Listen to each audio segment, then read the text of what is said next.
எல்லாமே கடன். வீடு கடன், பைக்கு கடன், காரு கடன், கல்வி, என் மகனோட கல்வி கடன். தூக்கமே வராது. அந்த தூங்குற நேரம் தான் எனக்கு நிம்மதின்றது. முழிச்சா கடன்கார ஞாபகம் தான் மனசுக்கு வரும். ஒவ்வொருத்தரும் நம்மளை அவமானம் பேசுறவங்களுக்கு முன்னாடி வாழ்ந்து காமிக்கணும், நம்மளை வேணாம்னு சொன்னவங்களுக்கு முன்னாடி நம்ம ஒரு ஆளா வளர்ந்து காமிக்கணும்னு ஒரு ஸ்பார்க் உள்ள இருந்தது. இளைஞர்களே, உங்களோட எண்ணம் கரெக்டா நீங்க என்ன பண்ணணும்னு நினைச்சு அதை குறிக்கோளா எடுத்துட்டு கரெக்டான பாதையில போனீங்கன்னா ஈஸியா ஜெயிக்கலாம். இனி என்னோட இலக்கு அடுத்த வருஷம் 1 கோடி கட்டாயம் நான் பண்ணிடுவேன். எல்லாமே கடன். வீடு கடன், பைக்கு கடன், காரு கடன், கல்வி, என் மகனோட கல்வி கடன், குடும்ப செலவு கடன், கடன் கடன் கடன். 2 வருஷம் போராட்டம். ஜோசியக்காரன்ட்ட போய் கேட்டா நடுத்தெருவுக்கு வந்துருவீங்க, சொந்த தொழில் பண்ணாதீங்க அப்படின்னு சொல்லிட்டாங்க. என்ன பண்றதுன்னே தெரியல. வாழ்க்கையே ஒரு போராட்டமா இருந்தது. இதுல இருந்து எப்படி நான் மீண்டு வந்தேன்றது தான் இப்ப பார்க்க போறோம். வணக்கம், அழகுராஜன், ஸ்ரீவாரி ஹெல்த் ப்ராடக்ட்ஸ், திருப்பூர்ல இருந்து பேசுறேன். என்னோட சொந்த ஊர் மதுரை. பிறந்தது, வளர்ந்தது, படித்தது எல்லாமே மதுரை கோரிப்பாளையன்ற ஒரு ஏரியால. எங்க அப்பா பேர் அழகுமலை, அம்மா பேர் சேனியம்மாள். மொத்தம் 5 பேர் நாங்க. நான் தான் மூத்த பையன் வீட்டுக்கு. என்னோட தம்பி 2 பேர், தங்கை 2 பேர். அப்ப படிக்கும் போது நான் தான் ஆங்கில மீடியம், அரசு பள்ளியில தான் ஆங்கில மீடியம் இருக்கும். நான் படிக்கும் போதெல்லாம் பாத்தீங்கன்னா 6ஆம் வகுப்பே பாத்தீங்கன்னா நுழைவுத் தேர்வு எழுதித்தான் நான் போகணும். அரசு பள்ளி, அமெரிக்கன் காலேஜ் அப்படின்னு சொல்லிட்டு ஒரு பள்ளி. அந்த பள்ளியில நுழைவுத் தேர்வு எழுதித்தான், என்ட்ரன்ஸ் எக்ஸாம் எழுதித்தான் நான் அதுல சேர்ந்தேன். நல்லா படிச்சுட்டு இருந்தேன். அப்புறம் நண்பர்களோட சேர்ந்து நிறைய அரட்டை அடிக்க அந்த மாதிரி போயிட்டு இருக்கும்போது வீட்டுல ரொம்ப சேட்டை பண்றேன்னு சொல்லிட்டு கல்லூரின்னு அருப்புக்கோட்டை பக்கத்துல ஒரு ஹாஸ்டல்ல போய் சேர்த்து விட்டாங்க. அப்புறம் அப்படியே திருமணம் ஆகி திருப்பூருக்கு நானும் என் மனைவியும் காதல் திருமணம் திருப்பூருக்கு வந்துட்டோம். ஒரு 25 வருடங்களுக்கு முன்னாடி அவினாசின்ற ஒரு இடத்துல ஒரு வீடு நண்பர் மூலியமா ஒரு வேலைக்கு ஏற்பாடு பண்ணிட்டு வந்தோம். அப்ப ஒரு கடையில கணக்கு பிள்ளை வேலைக்கு பலசரக்கு கடையில கேட்டிருந்தோம். கேட்டா வேலை இல்ல, ஆள் போட்டாச்சுட்டாங்க. என்ன பண்றது அப்படின்னு சொல்லிட்டு எல்லா பேப்பர் கட்டிங் எடுத்து ஒவ்வொரு இதுக்கா வேலைக்கு ஏற்பாடு பண்ணேன். அப்ப திருப்பூர்ல ஒரு பிரபல எலாஸ்டிக் கம்பெனி, திருப்பூர்னு இல்ல இந்தியாலேயே பெரிய கம்பெனி, அதுல ஒரு மார்க்கெட்டிங் எக்ஸிகியூட்டிவ் வேலைக்கு என்னை சேர்த்துக்கிட்டாங்க. எனக்கு இந்த திருப்பூர் புதுசு, ஒருத்தருக்கு அசிஸ்டண்டா போறேன். 1400 ரூபாய் என்னோட சம்பளம். சுத்தி வந்துகிட்டே இருக்கோம். சேர்ந்து 3ஆவது நாள் ஞாயிற்றுக்கிழமை, ஊரும் தெரியாது, ஏரியா பேர் கூட தெரியாது, ஒரு ஆர்டர் எடுத்துட்டு என்னோட ப்ராடக்ட் பேர் கூட எனக்கு தெரியாது. ஆர்வம், ஏதாவது கல்யாணம் பண்ணி வந்துட்டோம், சாதிக்கணும், இங்க பொழைக்கணும், ஜெயிக்கணும் அப்படின்னு சொல்லிட்டு ஒரு வெறி. அதுல போய் ஆர்டர் எடுக்கவுமே அப்புறம் எங்களோட நிர்வாக இயக்குனர் கூப்பிட்டாரு. யாரு தம்பின்னு, உனக்கு எந்த ப்ராடக்ட் என்ன பேருன்னே தெரியாது, நீ எப்படி போய் ஆர்டர் எடுத்த அப்படின்னு சொல்லிட்டு ரொம்ப பாராட்டினார் என்னைய. அது எனக்கு ஒரு உந்துதலா இருந்தது. இவ்வளவு பெரிய கம்பெனி நிர்வாக இயக்குனர் நம்மளை கூப்பிட்டு புதுசா ஒரு 4 நாள்ல பாராட்டுறாரே அப்படின்னு சொல்லிட்டு ஒரு 13 வருடம் இப்படியே போயாச்சு. நம்ம அடுத்து ஏதாவது பண்ணணுமேனா எனக்கு வர்றதுக்கு வரவுக்கும் செலவுக்கும் தான் கரெக்டா இருந்தது. சேமிப்புன்னு எதுவும் கிடையாது. சொந்தமா ஏதாவது தொழில் பண்ணலாம் அப்படின்னும் போது ஒரு நண்பர் ஒருத்தர், ஏபிசி டேப்ஸ் தங்கமுத்து அப்படின்னு சொல்லிட்டு ஒரு நண்பர் ஒருத்தர் போய் ஆலோசனை கேட்டேன். நான் உனக்கு தர்றேன், கடன் தர்றேன், நீங்க எடுத்து பண்ணுங்கன்னாரு. அதை எலாஸ்டிக் வாங்கி ட்ரேடிங் மாதிரி பண்ணேன். ட்ரேடிங் மாதிரி பண்ணும்போது பாத்தீங்கன்னா நல்லா போச்சு. எனக்கு வாடிக்கையாளர் பழக்கம் இருக்கு, ஏற்றுமதியாளர்கள் எல்லாமே நண்பர்கள் நிறைய பேர் இருந்தாங்க. நல்லா வியாபாரம் பண்ணோம். வருடத்திற்கு கோடி கணக்கில் பண்ணோம். நல்லா போயிட்டு இருந்தது. அப்பதான் நிறைய இடங்கள் வாங்கி போட்டிருந்தேன். வீடு கட்ட இடம் வாங்கி போட்டிருந்தேன். பசங்களை நல்ல கல்வி ஆங்கில வகுப்புல சேர்த்து விட்டுருந்தேன். நல்லா செலவு பண்ணிட்டு நல்லா சந்தோஷமா போயிட்டு இருந்தது. 3 மாசத்துக்கு ஒரு டைம் ஊட்டி போக, இந்த மாதிரி நல்லா போயிட்டு இருந்ததுல திடீர்னு ஒரு பேரிடியா எங்களுக்கு டையிங் சாய தொழில் சில அரசு கட்டுப்பாடுகள் விதிச்சது. பல சிறு குறு தொழில் பண்றவங்க, ஏற்றுமதியாளர்கள்லாம் நிறைய அதுல பாதிச்சாங்க. அந்த பாதிக்கப்பட்டதுல நானும் ஒருத்தன். இருந்தாலும் போராடி ஏதோ சின்ன வேலை நாங்க பார்த்துட்டு இருந்தோம். அப்ப பாத்தீங்கன்னா எனக்கு இன்னொரு பேரிடி ஒண்ணு காத்திருந்தது. எனக்கு வாங்குற ஒரு வாடிக்கையாளர் பெரிய தொகை, ஒரு 25 லட்சத்துக்கு அதிகமா, அவருக்கு கொஞ்சம் நஷ்டம் ஏற்பட்டுச்சு, தொழில் நசிவடைஞ்சிச்சு. அது ஒரு பாதிப்பா ஏற்படவும் என்னால தொழில் மேற்கொண்டு பண்ண முடியல. என்ன பண்றதுன்னு தெரியல. வீடையும் கட்டிட்டோம். வீடு கட்டுறதுல ஒருத்தர் நிறைய ஏமாத்திட்டு போயிட்டாரு. மிகப்பெரிய பாதாளத்துல இருந்து நாங்க நிறைய இடங்கள் வாங்கி போட்டதெல்லாம் வித்து ஓரளவுக்கு சமாளிச்சோம். சரி, புது வீடு கட்டி போன இடத்துல ஒரு சின்ன காஃபி கடை வைக்கலாமேன்னு சொல்லிட்டு கும்பகோணம் ஃபில்டர் காஃபின்னு சொல்லிட்டு ஒரு காஃபி கடை ஆரம்பிச்சோம். நல்லா போச்சு. ஆனா தொடர்ந்து நடத்த முடியல. அதுல ஒரு 3 லட்ச ரூபாய் லாஸ். தொடர்ந்து நாங்க சர்க்கிளை நோக்கி போய்கிட்டே இருந்தோம். இப்படியே போயிட்டு இருக்கும்போது ரொம்ப சிரமமா இருக்கணும்னா நண்பர் ஒருத்தர் ஒரு இயற்கை அங்காடி ஆரம்பிக்கணும்னு சொன்னாரு. சரின்ட்டு நம்ம நண்பர் கூப்பிடாரே அப்படின்னு சொல்லிட்டு நான் அவருக்காக போனேன். அது மிகப்பெரிய நிறுவனம். அதுல போய் நான் பணியாற்றினேன். ஒரு கடையை ஆரம்பிச்சாங்க. ஒரு கடை ஆரம்பிச்சத நான் கொஞ்சம் கொஞ்சமா ஆரம்பத்துல நிறைய ஒரு 10-11 கடையை உருவாக்கி கொடுத்தேன் அவங்களுக்கு. ஒரு 300 நாட்டு மாடு, 10 ஏக்கர் இயற்கை விவசாயம். இயற்கை விவசாயம் வந்து நம்மாழ்வார் வானகத்துல போய் நான் பயிற்சி எடுத்துட்டு வந்திருக்கேன். அடுப்புலா சமையல் நான் போய் பயிற்சி எடுத்துட்டு வந்திருக்கேன். இப்படியே நான் அந்த இதுல தொழில் பார்த்துக்கிட்டு இருக்கும்போது பாத்தீங்கன்னா ஒரு மகளிர் அமைப்புல இருந்து நீங்க சிறப்பு அழைப்பாளரா இயற்கை விவசாயத்தை பத்தி பேசணும்னு சொல்லி கேட்டிருந்தாங்க. எனக்கு இந்த வேலைகள் தெரியும். ஆனா இது போய் பேசுறது வைக்கிறதுலாம் எனக்கு அவ்வளவு அனுபவம் பத்தாது. வேலை செய்வேன். அப்புறம் அதுக்காக நான் கார்ல போகும்போது ப்ளூடூத்ல சில இதெல்லாம் குறிப்புகள்லாம் எடுத்து வச்சுட்டு போய் பேசுவேன். நிறைய வரவேற்பு என்னை சுத்தி எல்லாமே ஒரு 100 பெண்கள் வந்து வீடியோ எடுக்கிறாங்க. ஒரு புதுவிதமா எனக்கு ரொம்ப சந்தோஷமா இருந்தது. ஓ, நல்ல விஷயம் பண்றோம், நல்ல மக்கள்கிட்ட சென்றடையுது அப்படின்னு சொல்லிட்டு இத இன்னும் நிறைய கத்துக்கிற ஆரம்பிச்சேன். எந்த விஷயம்னாலும் இயற்கை சார்ந்து என்னன்னாலும் போய் நான் கத்துக்கிட்டே இருந்தேன். இப்படியே கத்துக்கிட்டு இருக்கும்போது என்னன்னு பாத்தீங்கன்னா பள்ளி குழந்தைகள் நிறைய ஸ்கூல்ல போய் நான் அவேர்னஸ் இதுக்காக போய் ஒரு ஸ்கூல்ல பேச ஆரம்பிச்சேன். எல்லா ஸ்கூல்லையும் அரசு பள்ளி, தனியார் பள்ளியில போய் இயற்கை சார்ந்து இயற்கை உணவு ஏன் எடுத்துக்கணும்னு சொல்லிட்டு நிறைய ஸ்கூல்ல போய் சிறப்பு அழைப்பாளராக நான் பேசியிருக்கேன். நான் நடுவரா போய் கலந்து இந்த அடுப்பலா சமையல் இதுக்கு நடுவரா போய் கலந்துருக்கேன். இப்படியே என்னோட வாழ்க்கை நல்லா போயிட்டு இருந்தது. போயிட்டு இருக்கும்போது பாத்தீங்கன்னா அந்த நிறுவனத்துல அந்த நிர்வாக இயக்குனருக்கும் எனக்கு ஒரு சின்ன மனஸ்தாபம் வந்தது. உடனே நான் வேணாம்னு சொல்லிட்டு வெளியில வந்துட்டேன். மனசுக்கு ஒரு கஷ்டமா இருந்தது. ஏன்னா நான் ஒரு 7 வருட காலம் இதுலயே முழு மூச்சா இருந்தனால என்னோட எலாஸ்டிக் தொழில் சுத்தமா மறந்துட்டேன். எந்த லிங்க் இல்ல, கண்ணை கட்டி காட்டுல விட்டுன மாதிரி இருந்தது. திருப்பி ஜீரோல இருந்து ஆரம்பிச்சாலும் பரவாயில்ல, மைனஸ் மாசம் அதான் சொன்னேன் 50,000 ரூபாய் எனக்கு கடை மாச தேவைகள், என்னோட தேவைகள் என்ன எப்படிப்பா அதை சமாளிக்க போறோம்னு தெரியல. மனசாமாய் வெளியில வந்தாச்சு. எலாஸ்டிக் பண்ண முடியாது. இனி புதுசா ஒரு தொழில் பண்ணணும். வயசு 52. எங்க வேலைக்கு போறது, என்ன பண்றது ஒண்ணுமே புரியாம கண்ணை கட்டி காட்டுல விட்டுட்டு இருந்தது. அப்பதான் நான் இன்னொரு நிறுவனத்தை போய் வேலைக்கு சேர்ந்தேன். அதுல போய் வேலைக்கு சேர்ந்தோம்னா நம்மளுக்கு உடல்நல சரியில்லை. ஒரு சின்ன ஆபரேஷன் பண்ண வேண்டியதாயிடுச்சு. அந்த ஆபரேஷன் பண்ணிட்டு இன்னொரு இயற்கை அங்காடி, பெரிய அங்காடி வீட்டுல வந்து ரொம்ப நம்மளை வற்புறுத்தி கூட்டு போனாங்க. 3 மாசம் வேலை பார்த்து 3 மாசமும் சம்பளம் தரல. போன வருஷம் தீபாவளிக்கு துணி எடுக்க காசு இல்ல. தீபாவளியே ஏண்டா வருது அப்படின்ட்டு இருக்கு. தூக்கமே வராது. அந்த தூங்குற நேரம் தான் எனக்கு நிம்மதின்றது. முழிச்சா கடன்காரன் ஞாபகம் தான் மனசுக்கு வரும். அந்த டியூ கட்டணும், இந்த டியூ கட்டணும்னு சொல்லிட்டு.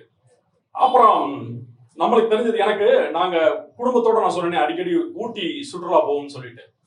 என்னோட 2வது பையனுக்கு வந்து அடிக்கடி சளி தொந்தரவு, சளி இருமல் இந்த மாதிரி பிரச்சனைகள் அவனுக்கு நிறைய இருக்கு. அதுக்காக கோயம்புத்தூர்ல ஒரு தனியார் மருத்துவமனையில பிரபல மருத்துவர் அவர்கிட்ட அப்பாயின்மெண்ட் வாங்கி தான் பார்த்துட்டு இருந்தோம் இது வரைக்கும். அப்ப இவனை நாங்க ஊட்டிக்கு போகும்போது கிண்ணக்குறைன்னு சொல்லிட்டு ஒரு குக்கிராமம், அதான் கடைசி ஒரு இரவு போய் தங்கி இருக்கும்போது பயங்கர சளி, ரொம்ப காய்ச்சல் வேற இருக்கு, இருமரா மூக்கு ஒழுகிட்டு இருக்கு. எனக்கு பயம். அந்த ஊர்ல இருந்து போக முடியாது. விடிஞ்சா தான் நம்ம போக முடியும். பூரா விலங்குகள் நடமாட்டம் மிகுந்த பகுதி. அப்ப அந்த ஒரு தாத்தா பாட்டி வந்து கூப்பிட்டு சொன்னாங்க, எதுக்குப்பா நீ இப்படி இதுக்கு போய் இதாகிறேன்னு சொல்லிட்டு ஒரு மொடவாட்டு கிழங்குல ஒரு ரசம் செஞ்சு கொடுத்தாரு. அது குடிச்சு ஒரு 1/2 மணி நேரத்துல தூங்கி எழுந்திரிச்சா நல்லா ஆயிடுச்சு. அந்த இருமல் சளி இதெல்லாம் இதாகி டெம்பரேச்சர் ஆயிடுச்சு. எனக்கு பயங்கர ஒரு டிஸ்டர்ப் ஆயிட்டேன். இத்தனை ஆங்கில மருத்துவத்தை நம்ம காமிக்கிற சாதாரண ஒரு ரசத்துல இவ்வளவு வீரியம் இருக்கா அப்படின்னு சொல்லிட்டு அதை அப்படியே கன்வெர்ட் பண்ணி ஒரு சூப்பா நாங்க பண்ணோம். அப்பதான் ஏதாவது நம்மளே சொந்தமா பண்ணணும், இயற்கை சார்ந்து பண்ணணும். போய் ஜாதகம் கேட்டான். எவன்கிட்ட போய் கேட்டாலும் நீ உருப்பட மாட்ட, வேலைக்கு போ, அடிமை தொழில் தான், நீ உருப்படவே மாட்டேன்னா. அவங்க யாரு என்னைய சொல்றதுக்கு? என் நம்பிக்கை, எனக்கு தன்னம்பிக்கை இருக்கு. என் பொருள் தரமான பொருள், ஜெயிக்கலாம்னு எனக்கு இது இருந்தது. நான் பார்க்காத ஜோசியர் கிடையாது. வருமானம் வர்ற சொற்ப வருமானமும் எனக்கு ஜாதகத்துல போயிடும். வீட்டுக்காரமா அவங்களோட ஆறுதலுக்காக நான் போறது. நான் நல்லா சாமி கும்பிடுவேன். ஆனா ஜோசியம் கேட்டுக்கணும், தெரிஞ்சு வச்சுக்கணும். அதையே நம்ம முழு மூச்சா இறங்கணும்னா நம்ம ஜெயிக்க முடியாதுன்ற போராட்டம் என் வீட்டுல பண்ணாதீங்கன்னா. சூப்பு போன வருடம் இந்த காலகட்டங்கள்லாம் சென்னையில நான் ஏறி இறங்காத பள்ளி கல்லூரிகள் கிடையாது. சித்த மருத்துவ ஸ்டால் எந்த இதுல போட்டாலும் நான் போவேன். இயற்கை சார்ந்து என்ன விழா நடந்தாலும் போவேன். அப்ப வந்து தமிழாராய்ச்சி நிறுவனம், உலக தமிழாராய்ச்சி நிறுவனம் தரமணியில இருக்கு. அரசு சார்பா அதுல ஒரு விழா நடந்தது. அதுல எனக்கு நான் பங்கேற்றுக்கிட்டேன். அப்ப நம்ம தமிழ் வளர்ச்சித்துறை அமைச்சர் மாஃபா பாண்டியராஜன் ஐயா அவங்க வந்திருந்தாங்க. அவங்களுக்கு நம்ம சூப் கொடுத்தேன். ரொம்ப நல்லா இருந்தது அப்படின்னு சொல்லி வரவேற்பு. அவரு ஐயா ஆவடி குமார் எம்பி அவங்க, இந்த மாதிரி நிறைய பிரபலங்கள் வந்து நிறைய ஒரு ரிவ்யூஸ் வந்தது. அப்புறம் அப்படியே கொஞ்சம் கொஞ்சமா பண்ணிட்டு இருக்கும்போது 2-3 யூடியூப் சேனல்ல போட்டு பண்ணோம். அப்புறம் ஒரு பொருளை 2 பொருள் ஆக்கணும், 3 பொருள் ஆக்கணும். அப்புறம் ஒரு உடல் எடையை குறைக்கணும் கோதுமை காஃபி ஒன்று பண்ணோம். அது நல்லா ரீச் ஆச்சு. 3வது வந்து சின்ன வெங்காய தொக்கு. இன்னைக்கு கணவன் மனைவி 2 பேருமே வேலைக்கு போயிடுறாங்க. சென்னை இந்த மாதிரி திருப்பூர் மாதிரி நகரங்கள்ல அவங்களுக்கு வந்து மாவு கிடைக்குது, ஆனா பொடி வச்சு சாப்பிட்டு இருக்காங்க. சட்னி ஒன்று குடிக்கணும், அது சுவையா கொடுக்கணும், ஆரோக்கியம் சார்ந்து கொடுக்கணும், ரசாயன கலவைகள் இல்லாம கொடுக்கணும்னு ரெடி பண்ணி சின்ன வெங்காய தொக்கு ஒன்று ரெடி பண்ணோம். அது சுவையின் உச்சம், அவ்வளவு அருமையா இருக்கும். அது மிகப்பெரிய வரவேற்பு. நிறைய பிரபலங்கள், மந்திரிகள், திரைப்பட நடிகர்கள், ஐயா ஞானசம்பந்தம் ஐயா, சுகிசிவம் ஐயா, சிங்கமுத்து ஐயா, இந்த மாதிரி பெரிய பெரிய நடிகர்கள்லாம் நிறைய வாங்கினாங்க. இதுல எனக்கு மிக்க பலமா வந்து திருநெல்வேலி கார்பரேஷன் கமிஷனர், அவர் நம்மகிட்ட ரெகுலர் வாரம் வாரம் வாங்கிட்டு இருப்பார். அவர் வாங்கி இங்க கலெக்டருக்கு கொடுத்து, மாவட்ட செயலாளர், அதிமுக மாவட்ட செயலாளர் கொடுத்து, அவர் நேரம் இங்க வந்துட்டாருங்க. வந்து ஒரு பெரிய தொகைக்கு வாங்கிட்டு போயிட்டு இனியாளர் வேணும்னு சொல்லிட்டு நிறைய மந்திரிகளுக்கு கொடுக்கணும்னு நம்மகிட்ட வாங்கிட்டு போனாரு.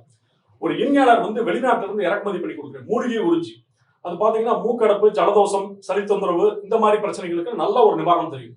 2017 நான் எந்த பொருளுமே வாங்குறேன், இப்ப ஒரு விவசாயம் சார்ந்து ஒரு பொருள் வாங்க போறேன்னா சர்டிஃபைடு ஃபார்மர்ஸ் தான் வாங்குவேன். அங்க போய் பார்த்துட்டு எனக்கு நம்பகத்தன்மையை வாங்கினா தான் எப்பயும் எதையும் வாங்குவேன். ஏன்னா அது எங்க அப்பா எனக்கு சொல்லி கொடுத்தது. ஸோ தாய்லாந்துல போய் ஒரு வாரம் தங்கியிருந்து அது என்ன ப்ராசஸ்ல பண்றாங்கன்னு சொல்லிட்டு அதை வாங்கினேன். அதை இப்ப வியாபாரத்துக்கு அதையும் பயன்படுத்துறேன். அப்புறம் மூட்டு வலி தைலம், ஹேர் ஆயில், இந்த மாதிரி ஒரு 12 ஐட்டம் நாங்க இப்ப பண்றோம். கொரோனா வந்து எல்லாத்துக்கும் வந்து பாதிச்சதுன்னு சொல்லுவாங்க. ஆனா அந்த கொரோனா தான் என் வாழ்க்கையவே பிரட்டி போட்டுருச்சு. நல்லா உண்மையா உழைச்சேன். என்னைய ரொம்ப நான் முத இந்த சூப் விற்கும் போது என் கூட இருக்க நண்பர்கள், என் குடும்ப உறுப்பினர்கள் எல்லாருமே ரொம்ப ஏளனமா பேசினாங்க. இந்த சூப் விற்கிறீங்களா, நல்ல ஒரு கோடிக்கணக்கில் தொழில் பண்ணீங்க, பெரிய நிறுவனத்துல மேனேஜரா வேலை பார்த்தீங்க, ஏன் இந்த இதை பண்றீங்க, வேற ஏதாவது வேலைக்கு போங்க, வேணாம் அப்படின்னாங்க. நிறைய பணம் இல்லாட்டினா தான் உங்களுக்கே தெரியுமே, கூட இருக்க உறவினர்களும் சரி, நண்பர்களும் சரி, எங்க அம்மா கொஞ்சம் உதவி பண்ணாங்க, என் தம்பி கொஞ்சம் உதவி பண்ணாங்க. அதுக்கு மேல நம்ம அங்கே கேட்கவும் முடியாது. ஏன்னா அவங்கவுங்களுக்கு ஒரு குடும்பம் இருக்கு. நிறைய அவமானங்களை சந்திச்சேன். படுத்தா தூக்கம்ன்றதே வராதுங்க. ஏன்டா இருக்கோம் அப்படின்றது இருக்கு. ஆனா மனசுக்குள்ள ஒரு ஸ்பார்க், நம்ம ஜெயிக்கணும். ஏன்னா எனக்கு வந்துங்க, நான் ஜெயிச்சு இந்த கடன் அடைக்கணும், இதெல்லாம் எனக்கு எப்படியாவது பண்ணிடலாம். ஒவ்வொருத்தரும் நம்மளை அவமானம் பேசுறவங்களுக்கு முன்னாடி வாழ்ந்து காமிக்கணும், நம்மளை வேணாம்னு சொன்னவங்களுக்கு முன்னாடி நம்ம ஒரு ஆளா வளர்ந்து காமிக்கணும்னு ஒரு ஸ்பார்க் உள்ள இருந்ததுங்க. கடவுள் புண்ணியத்துல இன்னைக்கு ஓரளவுக்கு கடன் அடைச்சிட்டு ஓரளவுக்கு செட்டில் ஆயிட்டா. அடுத்த வருஷம் இலக்கு 1 கோடி நான் பிளான் பண்ணியிருக்கேன். இதுல என்ன வருதுனாங்க, எல்லாருமே சம்பாதிக்கலாம். வாழ்க்கையில வெற்றி தோல்வி வந்து ஏற்றம் இருக்கும், எல்லாமே சகஜம். ஐயா நட்டி ராகவேந்திரா கல்யாண மண்டபம், ரஜினிகாந்த் சாரோட கல்யாண மண்டபத்துல ஒரு கஸ்டமர் கல்யாணம் வச்சிருக்காங்க. அங்க வந்த உறவினர்கள் அந்த எல்லாத்துக்குமே ரூம் கொடுத்துருக்காங்க. அதுல சோப்பு ஷாம்பு கொடுக்கும்போது நம்மளோட சூப்பு கொரோனா காலகட்டங்களால அதை கொடுத்துருக்காங்க. அதை வாங்கினவங்க சூலூர்காரங்க ஒரு டாக்டர். அவங்க இந்த பேத்தாலஜி, ஃபுட் பேத்தாலஜின்னு சொல்லிட்டு அந்த இது டியூஷன் எடுக்கிறாங்க, ரெடிமேட் ஷாப் வச்சிருக்காங்க. நான் அன்னைக்கு கோயம்புத்தூர்ல இருக்கேன், கூப்பிடுறாங்க, சார் இந்த மாதிரி உங்க சூப் நாங்க சென்னையில ஐயா ரஜினி சார் மண்டபத்துல கொடுத்தாங்க, எனக்கு வேணுங்கன்னா. நான் அப்பதான் எனக்கு உடல்நிலை சரியில்லைன்னு சொல்லிட்டு ஒரு சின்ன டெஸ்ட்டுக்காக கோயம்புத்தூர்ல இருக்கேன். அப்ப என்னோட சார் இந்த செக்அப் பண்ணனால சட்டையெல்லாம் கரையா இருந்தது. நேரம் அவங்களோட இதுக்கு போவோமே அந்த அம்மா வந்து ரொம்ப மகிழ்ச்சி. ஒரு நடிகர் நடிகை போனா என்ன ஒரு சந்தோஷம் இருக்கும், அந்த மாதிரி அந்த அம்மாவுக்கு சந்தோஷம்.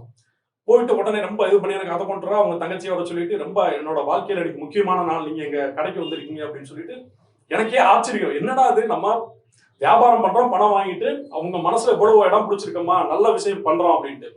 அப்புறம் போகும்போது ஒரு இதுல கையில ஒண்ணு கிஃப்ட் கொடுத்தாங்க, யாருன்னே தெரியாது, வாங்கி சாப்பிட்டுருக்காங்க. ஃபோன் பண்ணோன்னா நான் இங்க இருந்தனால ஒரு 1 மணி நேரத்துல போயிட்டேன். ஒரு 2 நாள் கார்லயே போட்டு 3ஆவது நாள் பிரிச்சு பார்த்தா எனக்கு ஒரு சட்டை, வீட்டுக்காரமாவுக்கு ஒரு பர்ஸ், ஒரு 1000 ரூபா மதிப்புள்ளது. அவங்க யாருன்னு தெரியாது. ஒரு பெண் வந்து எங்களுக்கு ஒரு சூப்பு கொடுத்துருக்கோம், அது சுவை நல்லா இருந்ததுன்னு இவ்வளவு தூரம் பண்ணும்போது எனக்கே மிகப்பெரிய ஆச்சரியம். அப்புறம் இதை அடுத்த கட்டத்துக்கு எப்படி பண்றதுன்னு சொல்லிட்டு தான் நிறைய இது பண்ணிட்டு நிறைய திட்டங்கள் வகுத்து இப்ப நான் ஒரு 100 பேர்த்துக்கு வாழ்வாதாரத்துக்கு நான் பண்ணி கொடுத்துருக்கேன். அரசு, தனியார் பள்ளி ஆசிரியர்கள், இந்த ட்ரெயின்ல பொருள் வித்துக்கிட்டு இருந்தவங்க, இங்க கம்பெனில வேலை பார்த்தவங்க, திருப்பூர் இந்த மாதிரி வெளியூர்ல இந்த கொரோனா காலகட்டங்கள்ல இது பண்ணவங்க, தியேட்டர் பணியாளர்கள், இந்த மாதிரி நிறைய பேர்த்துக்கு வந்து நான் ஒரு வாழ்வாதாரத்தை ஏற்படுத்தி கொடுத்தேன். ஒரு 200-300 பேர் முதல்ல அந்த லாக்டவுனுக்கு முன்னாடி என்கிட்ட வாங்கி வியாபாரம் பண்ணாங்க வீட்டுல இருந்தே. இப்போ ஒரு 100 பேர் சூப்பு கடையா போட்டிருக்காங்க, ஆர்கானிக் ஸ்டோர். இந்த மாதிரி ஒரு 100 பேர்த்துக்கு நான் ஒரு வாழ்வாதாரத்துக்கு வழி பண்ணி கொடுத்துருக்கேன். எனக்கும் லாபம் சம்பாதிக்கிறேன், அவங்களுக்கும் ஒரு வாழ்வாதாரத்தை நான் ஏற்படுத்தி கொடுத்துருக்கேன். இனி என்னோட இலக்கு வந்து அடுத்த வருஷம் 1 கோடி கட்டாயம் நான் பண்ணிடுவேன். இன்னைக்கு உள்ள இளைஞர்களும் சரி, பெரியவங்களும் சரி, இளைஞர்கள் என்ன படிக்கணும்னு நினைக்கிறாங்களோ அதை அவங்க பிடிச்சதை படிக்க வைங்க. தனித்திறமையை வளர்த்துக்கிற சொல்லுங்க. யாரும் புறம் தள்ளினாங்க, புறம் பேசுறாங்கன்னு எதை பத்தியும் கவலைப்படாதீங்க. இளைஞர்களே, உங்களோட எண்ணம் வந்து கரெக்டா நீங்க என்ன பண்ணணும்னு நினைச்சு அதை குறிக்கோளா எடுத்துட்டு கரெக்டான பாதையில போனீங்கன்னா ஈஸியா ஜெயிக்கலாம். எதுவுமே கஷ்டம் கிடையாது. இன்னைக்கு இருக்க காலகட்டங்கள்ல டெக்னாலஜி நிறைய வளர்ந்துருக்கு. செல்லை வந்து நல்ல விஷயத்துக்கு பயன்படுத்துங்க. இப்ப என்னைய நிறைய தூக்கி எறிஞ்சாங்க. எனக்கே ரொம்ப என்னடா நம்ம தொழிலை விட்டுட்டு இவ்வளவு கஷ்டப்பட்டோமே அப்படின்னு சொல்லிட்டு ரொம்ப மன அழுத்தம் இருந்தது. நம்ம இவ்வளவு விசுவாசமா இருந்தோம், இவ்வளவு தூரம் பண்ணோம், இப்படி ஆயிடுச்சேன்னு சொல்லிட்டு. ஆனா அதுவும் நல்லதுக்கு. இன்னைக்கு அப்படி அவங்க தூக்கி எறியாட்டினா நான் இன்னைக்கு உங்ககிட்ட முன்னாடி வந்து நான் நின்று பேசியிருக்க மாட்டேன். அது மாதிரி எல்லா அவமானங்களும் சாதனையா ஆக்குங்க, சாதனையா ஆக்குங்க. எல்லாரும் நல்லா ஜெயிக்கலாம். வாழ்க்கையில எவ்வளவு பிரச்சனைகள் வந்தாலும், இப்ப நம்ம ஒரு உதாரணத்துக்கு எடுத்துட்டீங்கன்னா, கிணத்துக்குள்ள விழுந்துட்டோம்னா பூமாதேவி நம்மள ஒரு 3 டைம் காப்பாத்தி விடுவாங்கன்னு சொல்லுவாங்க. மேல வந்துட்டு போவாங்க, ஒரு லிப்ட் கொடுப்பாங்கன்னு சொல்லிட்டு. நான்லாம் அந்த 3 லிப்டும் போயிடுச்சு. கீழே படுபாதாளத்துல போயிட்டேன். ஏதாவது ஒரு கை கிடைக்காதான்னு ஏங்கிக்கிட்டு இருந்தேன். எந்த கையும் கிடைக்கல. ஆனா என்னோட தன்னம்பிக்கையை மட்டும் நான் விடவே இல்லைங்க. அந்த தன்னம்பிக்கை தான் இன்னைக்கு உங்க முன்னாடி நின்று நான் பேசிட்டு இருக்கேன். வாழ்க்கையில வெற்றி தோல்வி சகஜம். தன்னம்பிக்கை இருந்தீங்கன்னா எல்லாரும் ஜெயிக்கலாம். பிடிச்ச தொழிலை கரெக்டா பண்ணுங்க, சிறப்பா பண்ணுங்க. நன்றி, வணக்கம். ஜோஸ் டாக்ஸ் நண்பர்களுக்கு வணக்கம். இந்த வீடியோ பிடிச்சிருந்தா ஃப்ரெண்ட்ஸோட ஷேர் பண்ணுங்க. கருத்துக்களை கமெண்ட்ஸ்ல மறக்காம பதிவு பண்ணுங்க.